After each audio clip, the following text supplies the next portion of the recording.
Hannah and Kaylin back again with Double Talk. I'm Hannah. And I'm Kaylin. Take a look at these pictures. What thoughts come to mind? How do they make you feel? If you're relatively in the loop with internet culture, you've likely seen images like these floating around over the past couple of years. The locations depicted are dubbed liminal spaces, a term for which dictionary.com lists two definitions. There's the formal definition, a state or place characterized by being transitional or intermediate in some way. For example, a motel or train station where occupants are constantly coming and going. Then there's another, looser definition of a liminal space. Any location that is unsettling, uncanny, or dreamlike, which probably accounts for the massive spike in Google searches for the term toward the end of 2021. These days, in the eyes of the masses, you know a liminal space is a liminal space because of its aura. It's not easy to define or explain because, as far as the majority of us are concerned, it's an aesthetic. You know it when you see it. Of course, we wanted to pin the phenomenon down a bit more, so we caught up with Peter Heft, author of the article Betwixt and Between, Zones as Liminal and Deterritorialized Spaces, to give us a more scholarly view of liminal spaces. Listen in. You're an academic, we are not. How would you explain kind of what you do and what you're studying to somebody who's just not very academically minded? I'm interested in the relationship between humans, quote unquote, nature and technology. And I think all of those three are intertwined together and create this weird amalgam of what it means to be, quote unquote, human. Tell me more about your thinking as to why you add the quotes around that. It's very interesting to me. First of all, with nature, I'm not actually sure there's such a thing as like nature. I'm inclined to think that nature and culture are two kind of poles of the same gradient, that there's always an overlap between what we consider natural and what we consider cultural.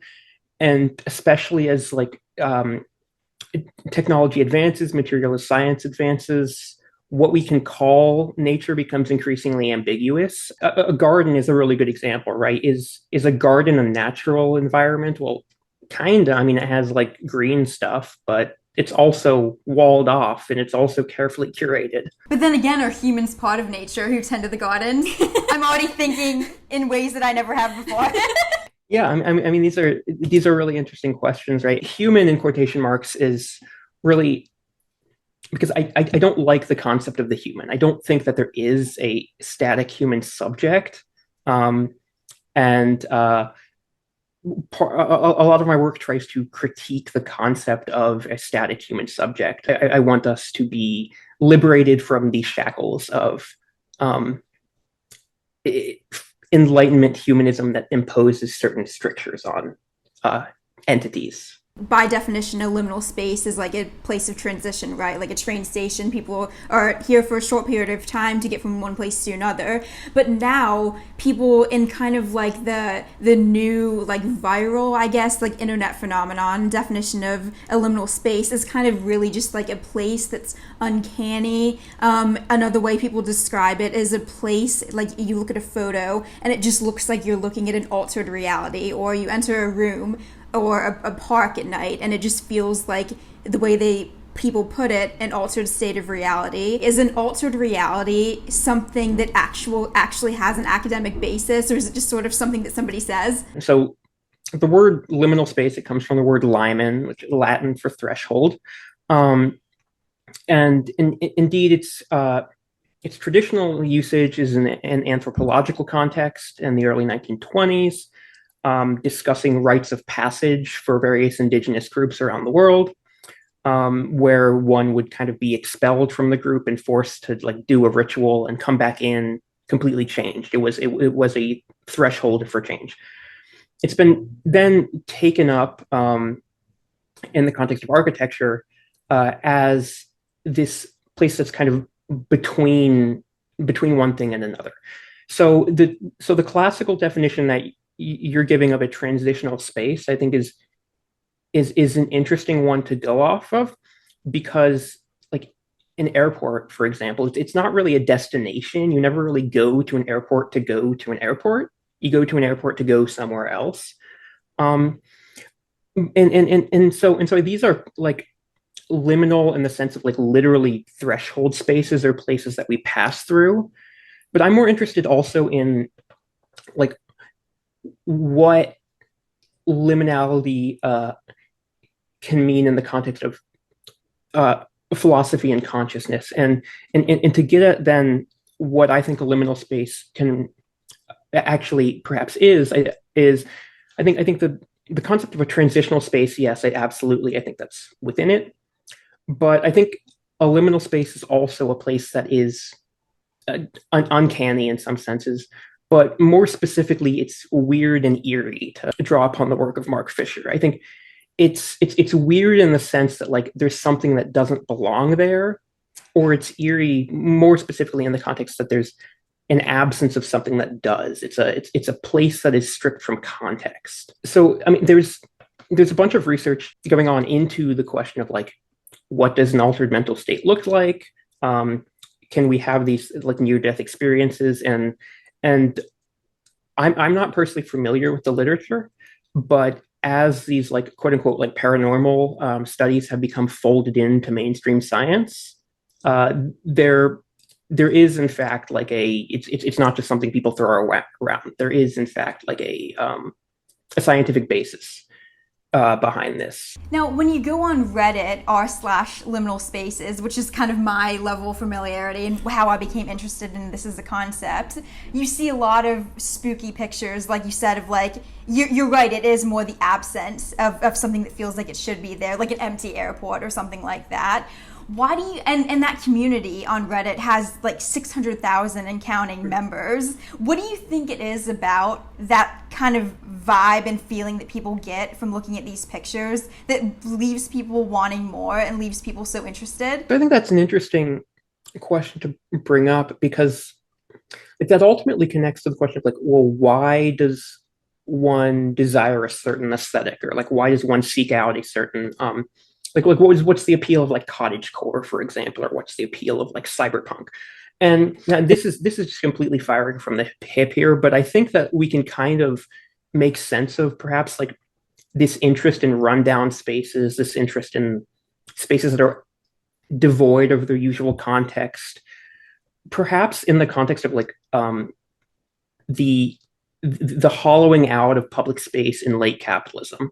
With increased privatization of public space, there's not like we seem to lack the same sense of community that we did in informally public spaces such as like parks. And so I think perhaps, and again, this is shooting from the hip, so I don't really know, but perhaps this desire to look at like these weird spaces devoid of context is like some like a psychological reaction to ourselves being alienated from public space. That is an amazing point. I've never heard anyone describe it that way. When you think about it, like Kaylin actually posted a picture on r/liminal space of like this weird part of Penn Station where it's like all abandoned and just weird. And when I think about what makes me feel uncomfortable about that and how it's empty is you're right, the idea that it didn't used to be that way. Yeah. Right? Like you imagine that at one point it was crowded and now times have changed and now they don't need it anymore. It's not lively anymore. Yeah. So that is a really interesting point. Yeah. And then also I feel like it often ties in kind of with the sense of nostalgia. Like you see those like really bright colors that kind of like look dull because you're looking at it through an old camera. It almost like like nostalgia, like that bitter like sadness feeling.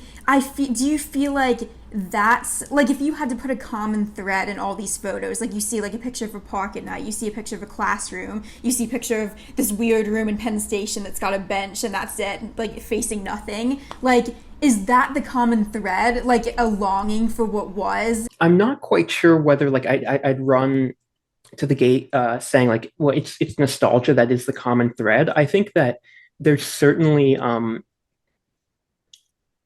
I think that's an interesting question in an interesting area of study as to like what relationship nostalgia and memory has to these places. But I think the example that you give of Penn Station is like really, really interesting.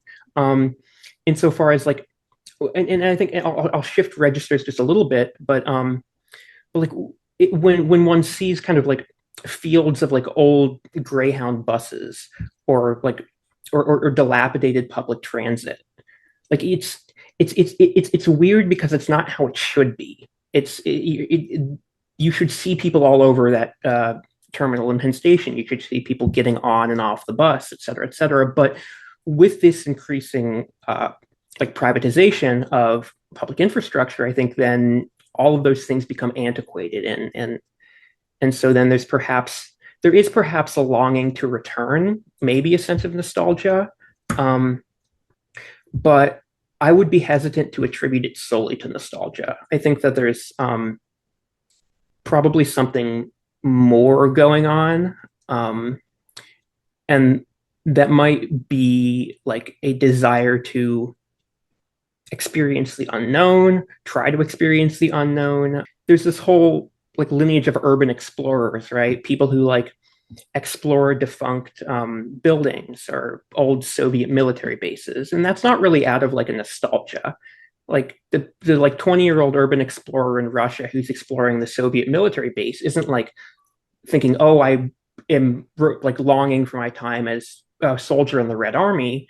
They're like, no, I want to see what's going on in this dilapidated structure that's in the middle of the Ural Mountains, for example. Yeah, another thing that is interesting to me, like the idea of seeing pictures of like Alcatraz that's now like not in use anymore, and it's definitely not nostalgia. Yeah, and yet it kind of evokes the same feelings. Well, it's almost like these two feelings that are at, like if I say I spend 10 minutes browsing, liminal space subreddit, I feel like I get like two main reactions, right? Depending on the photo. Either it makes me feel safe and like, oh, I feel like I've been there before. I feel like I've seen that before. And, maybe that's a nostalgic feeling. But then you scroll to a next one and it's like a place that you'd be terrified to be at in the middle of the night. So that's such a good point. Like, it is hard to draw a common thread. There's more to it. It might depend on the person as well, how they take it. Or their own experiences. Yeah. Let's look at the very specific example of a classroom devoid of children. I just want to leave you to just describe how you go through that in your mind and how you kind of tie it back to this concept of liminality, because you're making so many great points. A classroom or a schoolhouse or a school is a really interesting example because culturally we have like, and probably cross-culturally, like I think you'd be very hard pressed to find, at least in today's world, a culture that doesn't associate schoolhouses with children. Like when you think of a schoolhouse, what goes on in your mind is it's a place of children running around. It's a place of like terribly stale wooden desks. It's a place of like supposedly learning, right? But what happens when you enter an abandoned schoolhouse is the context in which you know the thing in. It's gone. The context it's stripped out of its context, and I think just like and like so I'll do one personal example and then kind of circle back around. So I was recently on a family trip. To an island in northern Canada, and there's a town. I'm wearing actually the shirt from there. It's a town called Sandfield, Manitoulin Island in Ontario. And Sandfield used to have kids. Now everyone is elderly, and there's like a population of maybe a dozen people, but there's still a schoolhouse there, and it's all boarded up. I've been inside it once for like an old potluck, but driving by it, you get this really weird feeling like where is everyone? There are swings there, but there aren't anyone. There's no one swinging. There's an old store there, but it's all boarded up. There's nobody there. Where is everybody? And I think that the fact that the schoolhouse is like wrestled out of its original context and then placed in perhaps this ambiguous context of like, I don't know what it is at this exact moment, is kind of what makes it odd. It is specifically if what I argue in the paper is looking at the work of Mark Fisher and his concept of the eerie, which is failure of absence or presence. It's where there isn't something that there should be, and that provides a lack of like context for understanding or a lack of a way to relate to the space. I think that's another key point insofar as like. I recently watched your video with Ken Goldberg on the uncanny, and he was talking about like relating. You asked a question about empathy and relating to androids and uncanny entities. And I think there's a level of relationality that goes on between a person and the space that they're in.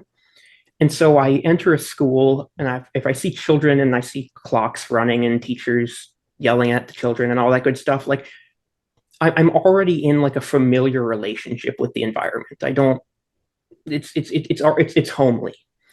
When I enter a school and everything's dilapidated and run down and the paint's peeling and there's no one there, it feels. I think we can think of it very simplistically as an uncanny sense. I like the way you drew a line to the uncanny, because I feel like I was thinking about the concept of uncanny too. Yeah, it's kind of how I'd summarize like kind of what the definition is crossed into. Like we talk about common thread. If you go on the Reddit, everything's gonna look in a certain way uncanny. Like I took a picture recently in our grandma's neighborhood, green hills, a perfectly blue sky, and then like rows on either side of it looked AI generated. Like of all houses that look the same, that looked AI generated, and I'm like, what goes on there? I feel like, well, I was like, why does this give me that liminal? I'm like, is it a liminal space or is it just uncanny? And it's like, I think it's both, and it kind of goes back to like what you were saying, like where for me the context is it's too sterile to even exist in. Do you think that that's like when, especially these ones that show up, like people make? It's like as you said, an aesthetic. It's an art form. People make AI generated or computer generated scenes, and a lot of it is just like a sky and grass and that's it, or like a building. I mean, what is it about that? My first thought immediately is that Erie, Pennsylvania, and the Erie. Yeah, I think what you point to is right. The sterility of it. The fact that like it feels so artificial and not how people should act, like or not how a space should be. Like I was scrolling on Twitter earlier today and I saw a thread about someone, they were talking about how they were walking through a suburban neighborhood and there was nobody outside, and like that was for them this uncomfortable feeling. And I think that and there's a whole body of literature on this that I'm not familiar with. But insofar as humans are social creatures, and insofar as we kind of make sense of the world through other people, when there's a place that should have other people in it, or we associate it with other people, or it needs other people to make sense, and then there aren't other people, then it does seem kind of like a sense. It does seem like the place has been sterilized. It does seem like we're taken out of time. Like walking through a mall, I think, for example, like if a mall is ever going to be homely or ever going to be like familiar, it's going to be when there's a bunch of people around, because you're all engaging in this shared cultural experience of going to stores and buying things, right? And it's that shared experience, I think, that makes something familiar. When you take that away, then I think the thing does become removed from its context, and it becomes, as you noted, I think a really good word, sterilized, which then has a whole other like lineage of interesting and problematic complications. It's interesting when people reply to pictures on r/liminal space and they say it makes me feel safe. I have that reaction when I see pictures sometimes too, and it's like, that's kind of an interesting concept, that you feel safe looking at something that's sterile and like not really livable. It's almost like Pleasantville vibes. Yeah, it's like, yeah. I feel like when you say it makes you feel safe, I feel like they can't really mean that. It's like on a surface level, like, oh, it looks like a calm scene, but like you wouldn't want to live there. Yeah, that's like sort of Twilight Zone. Yeah. For people who haven't read your article, the one that we found you through, what did you like when you spent all that time doing the research and the writing? What like did you hope was the key takeaway for people who read it? So the impetus was, I was watching Andrei Tarkovsky's 1979 Soviet film Stalker, which is a brilliant film. It's 3 hours, so you kind of have to you got to brace yourself. Well, everyone's used to that now with Oppenheimer, right? Yeah, it's a very slow film, but but I was interested in a lot of the things some of the characters were saying. One of them that was really interesting was a character said, "There's no such thing as facts, especially here." I was thinking, okay, well, that's really interesting in the context of like UFO sightings or alien abductions or seeing fairies, and what's the common thread? What happens when people like see these things? Well, you don't, as one of the epigraphs in the paper notes, you don't see the fair folk in your common Starbucks, right? They're always in isolated locations. You're never going to have an alien abduction in the middle of Manhattan. And that's always a way to, that like remoteness is a way to explain away these paranormal experiences. It's like, oh, well, clearly it didn't happen because there were no eyewitnesses. And I think what makes it interesting is the fact that those things have to happen in remote places. It's in remote places where the bounds between reality is a breakdown. And so kind of the trajectory of the paper was taking a specific reading of Kant. For those who are potentially watching this who are familiar, I'm taking a two-world reading of Kant, which I'm not going to justify. And then kind of looking at how reality breaks at the seams when context is removed or when places change, the coding and signification of places change. And so the ultimate goal was to kind of see if we can make sense of this phenomenon of liminal spaces through existent theoretical frameworks, specifically the frameworks of deterritorialization and reterritorialization, a la Deleuze-Guattari, among others. And so, yeah, and so that was kind of the thrust of the paper, to try to make sense of liminal spaces through existent theoretical frameworks. When you talk about kind of, I believe the word was zones in the article, when you discuss kind of these, I can't remember exactly how you put it just now, but basically like a shifting reality, a shifting existence. Do you mean that in a very literal sense? Like, do you think that these worlds themselves and these realities themselves change, or is it us that changes? There's a co-constitutive relationship between ourselves and our understanding of place in the world and the place that we're in. So I think that, like, we change when we enter different spaces, we put on different masks, we engage differently when we go to a bar, when we go to a conference, when we go to a movie theater. We change according to the space. But I do want to take literally the claim that the space itself changes, that when I'm driving down, like, so there's a busy street just a couple blocks from me, and if I just drive a couple miles down in it, it suddenly just kind of turns into like a town every few miles, and then it just fades away into nothingness. And I do want to take seriously the claim that, like, the space is literally changing. I'm leaving one reality and entering another. When I'm driving down there at 3 a.m., I'm no longer in a city. I'm no longer in an inhabited world. I'm entering something else. And so, yes, I would take seriously the claim that zones are areas where reality is changed, punctured, where we don't. I'm trying to avoid lapsing into too much jargon, but where reality becomes something other than what we normally experience it as.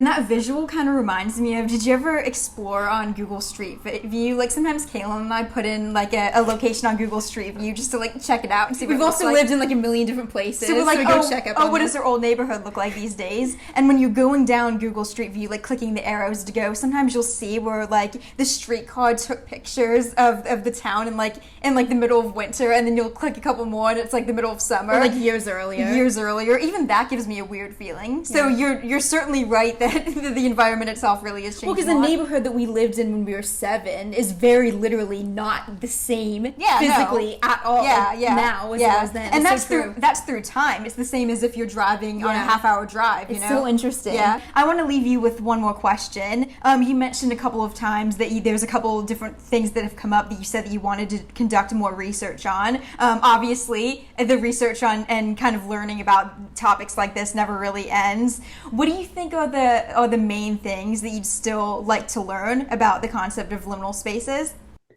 So I think the question of nostalgia is definitely one, because these two are going to be intertwined. I think the question of nostalgia and how we make sense of public spaces that have been hollowed out via privatization, and then how that relates to our engagement in like quote unquote late capitalist society and privatized and in an increasingly privatized world. I think that's one area of thought to go down. I can already think of people that I would read, and I think another that's like a bit more morbid is the concept of sterilization and the sterilization of a space. Because I'm thinking about like towns that have been decimated from wars and how they're sterilized of the people that were in the towns, and so I'm wondering like the relationship between that and liminality as well, and that's obviously a much more morbid topic to think about, but I think it's relevant historically and contemporaneously, and so I guess those are kind of nostalgia / late capitalism and sterilization and war are kind of the two threads that now I'm thinking about exploring more.